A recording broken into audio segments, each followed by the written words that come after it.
Well, with me from Norwich is Dr. Sarah Abdeljalil, President of the Sudan Doctors Union. Dr. Abdeljalil, thank you so much for your time. Are you in touch with people in Sudan? What are they telling you about how they're feeling given the latest crackdown and the arrests? Obviously, the internet connection is not, there is a lot of restriction. That's one issue. Even trying to call directly, people are not able to leave their houses to go and get sort of SIM cards or try to get any way to call. It's becoming very dangerous to leave your house. Therefore, the information is limited.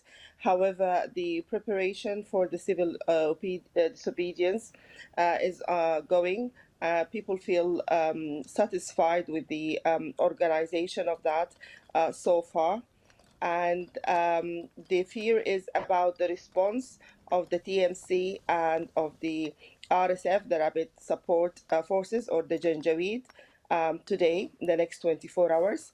Therefore, the international community must be observing that closely because of the fear of violence. Have people given you any sense of what kind of civil disobedience they're talking about, given they're so concerned of a response from the military?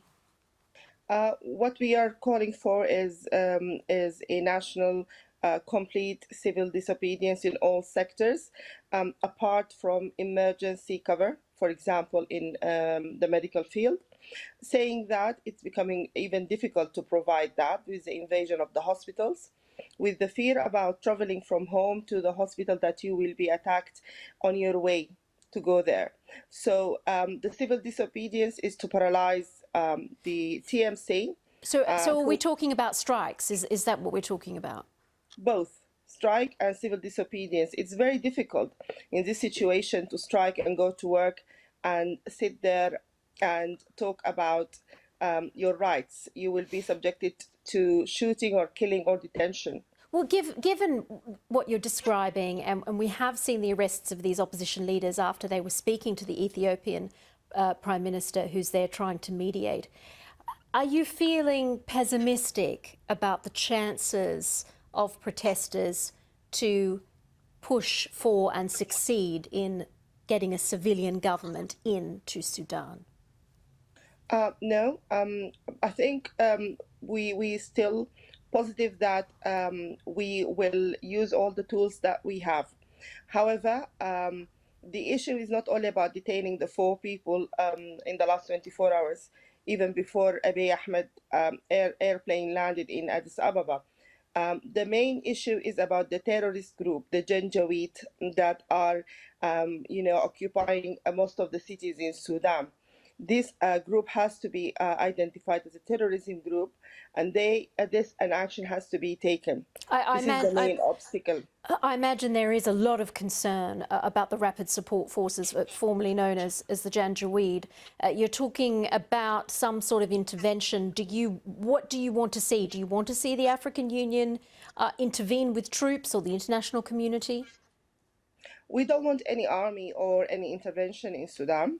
What we want is the following: we want the TMC to be paralyzed, not to be identified or welcomed by the international community.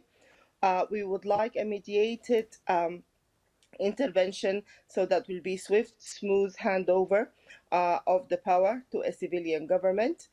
We would like the Janjaweed and Hemeti to be recognized as a terrorism group, and that will have an implication about what will happen next by transitional justice.